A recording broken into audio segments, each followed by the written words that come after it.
Hey, what's up, everybody? Welcome back to News Dose. And some Xbox rumors exploded online over the weekend. And, with the timing of this is all happening right before their big showcase. And this has some fans speculating that Xbox might be making another Shadow drop this year. Honestly, I do actually believe that this is a possibility, though I don't know if it's necessarily the one that people are speculating, but we're going to talk about all of that today. Then also, we got a little bit of an update for the future of Final Fantasy, and some of this is actually quite surprising, so I do want to talk about that today. Maybe a return to the past, maybe? I guess we'll see. Yeah, we'll get into that one as well. Let's just going to get right into things, though, starting off with one of my favorite games ever made being Elden Ring. Expectations are starting to set in. A lot of people are looking at From Software, wondering where Shadow of the Erdtree is. Will it be out this year? And if so, when are we going to get it? Well, there has been this theory for a while now that it'll either release on its 2-year anniversary or it'll be announced at that point. One of the two, which by the way, its anniversary is next month on February 25th. Well, interestingly, the thing here is that it has now been spotted that Elden Ring on Steam added a new unknown app to its DLC section just 5 days ago. This was posted up by Wario, and, with any kind of movement here, you do have to kind of wonder to yourself, is it finally happening? Is From Software about ready to break their silence and release this thing? I know I'm ready. I'm sure a lot of you all are as well. But it is kind of strange to say this, but its expansion will likely be one of the biggest releases for 2024. Elden Ring has been a phenomenon. It's sold 20+ million copies. It's been one of the best-selling games this generation, and there's just so much anticipation by this point that when they do announce this thing, it's going to blow up online. And the reason that I'm saying all that is because what I'm trying to convey here is that this game, it's in a unique situation. It's so popular that it doesn't really need a huge marketing campaign. Now, I'm not saying that they'll do this, but I think because it is so popular, a Shadow drop or just an announcement a few weeks ahead of its official release will work for this game. So, who knows? We could be playing Shadow of the Erdtree sooner than what we might realize, maybe February or even possibly March if we're lucky.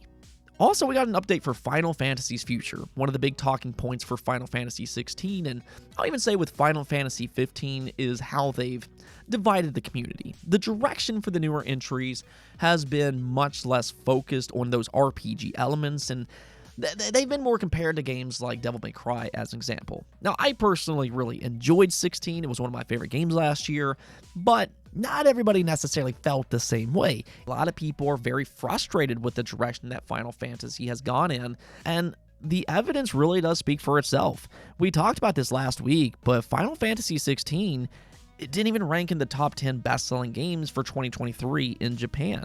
In fact, Square Enix's best game was actually a Dragon Quest spin-off being Dragon Quest Monsters 3. That is crazy to think about because, Final Fantasy is a massive franchise in Japan, a true AAA series, and to see it get outsold by a budget spin-off, that goes to show you that Final Fantasy's action-driven approach hasn't exactly connected with the Japanese audience. Well, the Final Fantasy producer Yoshida was asked about the future for Final Fantasy, and his response has caught a lot of attention online. This is what he said.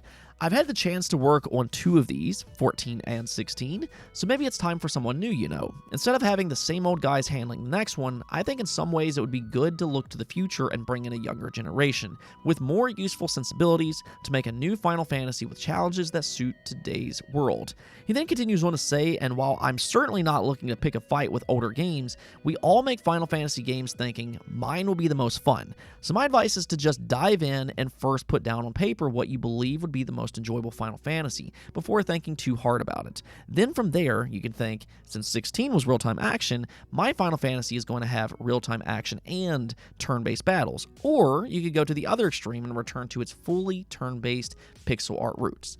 So that's actually really interesting because at first glance, it does sound like they're open to completely new ideas. If they want to go in that HD 2D direction, they could technically do that with the next Final Fantasy. They're not opposed to going back to that more traditional turn-based combat if somebody new wants to go in that direction.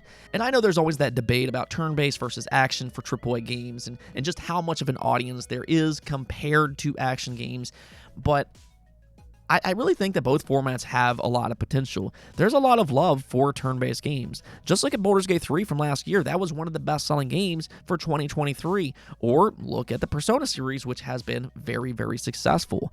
And that's something to keep in mind here as well. Something that people forget is just how popular turn-based games are in Japan. Dragon Quest XI, one of the main reasons that it was so successful is because of its Japanese numbers alone. It sold around 5 million copies in that region by itself, and that series isn't nearly as popular in the West as Final Fantasy is. So the way I look at this situation is that Final Fantasy XVII, let's just hypothetically say if it's turn-based, yeah, there's potential that it could end up being huge in Japan. And the Western audience, because it's so popular over here, I think that it would still have a lot of success. I mean, it's hard to say what they'll actually do, though. Final Fantasy always likes to experiment with new ideas. So the next entry, it could really end up surprising us. And who knows, like he said, they might further combine the two playstyles. Oh, and for you Battlefield fans out there, thanks to a new job description, we got a glimpse at some of their plans for the next entry, and this right now has longtime fans optimistic for the future. Check this out. This is for a VFX director, and this is one of the things that they're looking for. It says we are looking for a senior 3D artist like you to help us create the most realistic and exciting destruction effects in the industry. Now, the reason that this is so exciting is because destruction has always been a staple for the franchise for really as long as I can remember. It's one of the things that set Battlefield apart from the competition, or at least until recently. Battlefield 2042 instead took a new direction for the series, one that I would consider them chasing a trend, and oftentimes when you do something like that, you don't really end up pleasing anybody, and more often than not, from my experience, you just frustrate your core fan base.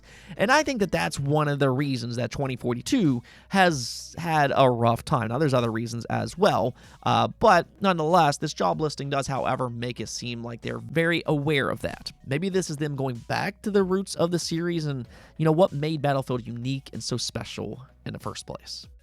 All right, so let's go and talk about this Xbox stuff, because we do have that showcase in just a few days. That's going to be on January 18th, and there's a lot of excitement currently building up for this showcase.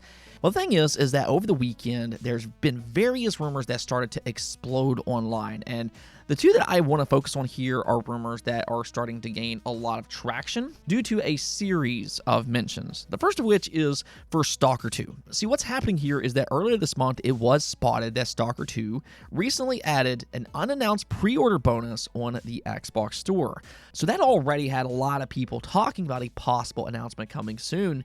And then on top of that, over the weekend, more fuel was added to the fire. Once again, there appears to be some movement for Stalker 2 behind the scenes, because reportedly, new images have appeared on the Epic Game Store. You can see over here on Insider Gaming that they said several new gameplay images have appeared on the Epic Game Store, alongside new pre-order imagery on the game's social media pages like Facebook. So this is actually the second occurrence in less than a month that has fans wondering if we're going to get a soonish announcement. And of course, when you have that Xbox Developer Direct, a lot of people are starting to speculate that it could happen there. I mean, technically, they did shadow drop Hi-Fi Rush last year, so we can't really rule out the idea of a surprise or two happening here. But at the same time, and I do think fans should consider this, this is a very different situation. The Xbox Developer Direct is advertised as a first-party showcase, and Stalker 2, while it is an exclusive to Xbox, it's not directly owned by Xbox. Now, they do have a very good partnership, and Stalker 2 will launch directly into Xbox Game Pass day one. So with that, you can certainly say that it's important to the Xbox brand. And because all the troubles that this studio has faced over the last few years, though, I mean, it's a very unique situation. So maybe they could give them a platform to advertise their game here. Maybe they could do something like that. I'm not entirely sure. I know when I read the comments, I always hear people say, stop telling me to temper my expectations. You don't want to temper your expectations. You want to be excited. So you know what? I'm just going to let you be the judge of this entire situation. If you want to be excited about this, then absolutely. But at the same time, don't get disappointed if it doesn't happen. That's all I'm trying to say. Right now, though, I think there's just as good of a chance that this won't be announced at the Xbox Developer Direct, and instead, they could announce its release date through those announcements that they have every month for here's the next wave of Game Pass games. I think it's just as likely that it could be announced that way rather than the Xbox Direct. Regardless of how they announce its release date, though, it does seem like something is brewing in the background, so I mean, this really could happen at any moment now. It is expected to release in 2024, and now it just kind of feels like a question of when. Now, as for this other rumor, though, and this is something that personally excites me, a Gears of War collection. Now, we've been hearing about this collection for multiple years, a possible resurrection for the first 3 games, which, in my opinion, are by far the best in the series. Now, I like the new games, but the first 3 games were something special. So if they bring those back using Unreal Engine 5, that's kind of the rumor going around. If they bring those back using Unreal Engine 5, that would be absolutely incredible. Now, the thing is that another insider is stepping up, claiming that this is, in fact, a real thing, and it's now internally being playtested. This is coming from Middle-Aged Gamegy on the Infinite podcast. I'm not really too familiar with his reputation regarding leaks, but because this has spread like wildfire online, and some people are taking it serious, I thought we would at least talk about it. Now, he did say that he wasn't entirely sure which games would be included in this collection, but he, however, was pretty adamant that we shouldn't take this with a grain of salt because he says it is, in fact, happening. Now, my own personal take on this is whether or not he's telling the truth. I think logically, it makes a lot of sense to do a Gears of War collection. In my own opinion, I think it's a no-brainer. You know, they did the same thing with Halo, and it's gone on to be a huge success. And then historically, Gears of War is one of Xbox's main pillars. The 3 games that you always hear about is Gears, Halo, and Forza. So this is a very important IP to their brand, and I think that it would make a lot of sense to release a collection of games, especially if they put real effort into it. I mean, if they can do that, I think that this would be a collection that a lot of people would be interested in. It could bring people back to that Xbox brand again. You got to remember that the Xbox 360 was their most successful console to date, and if you can get some of those people to come back to the Xbox brand, whether that be, you know, their consoles or even if it's on PC through Steam, there could be a very real interest for a collection of Gears of War games if done right. I also feel like it'd be a great way to bridge the gap to Gears 6. I mean, that game could potentially still be a ways off, and this would be a great way to get people playing the Gears franchise until that game does eventually release. You know, this is something that we have started to see more and more when it comes to Xbox studios. A lot of their studios have multiple games in development. A lot of times they might have a big center title that they're focusing on, and then also they might have something a little bit smaller. In fact, this same person on this podcast also claimed that the Coalition still has a new IP in development. There's been a lot of rumors that they canceled a new IP, but according to him, that's not the case. He's saying that it's just not the main focus right now, but it still is in active development. He kind of compared it to Project Mara and Ninja Theory. He essentially said that the vast majority of the studio is focused on a big project, and then they have like 10 or so people working on something smaller. And then once they finish up with the big project, a lot of that team will move on to this other project and kind of go from there. So that's basically what he's saying is happening with this new IP from the Coalition. Again, you can kind of take all of this as you will, but you know, going back to the Gears collection, if any of this is true, I'm not expecting it to be announced at the Developer Direct. I think the June showcase makes a lot more sense in this case, and you know, if there is a shadow drop at the Developer Direct, the studio I'm looking at right now is Double Fine. They seemingly were teasing something just earlier this month, so I do wonder if they have an announcement planned sometime here soon. We do know they've been working on something for multiple years by this point, so that's kind of the team that I'm looking at. But nonetheless, I mean, for you Xbox fans right now, there's a lot of exciting things happening. There's a lot of rumors pointing to different projects. I mean, we're hearing about a Banjo-Kazooie game in development. We're now hearing about a Gears collection. Also, Coalition is working on a new IP. Indiana Jones, that's going to be shown later this week. And I don't know, it's just a very fun time for you Xbox gamers, and go ahead and buckle up for January 18th. Anyways, though, that's it for this episode. Hopefully you all enjoyed the video. Like I said, there's a lot of excitement right now for Xbox. And what do you all think about the future of Final Fantasy? What direction would you prefer Square Enix take with this franchise? Do you want that more action-driven combat, or would you like them to kind of go back to their roots and make it a little bit more turn-based, or would you like to see them further emphasize a combination of the two together? Let me know what you all think about that, but until next time, peace out.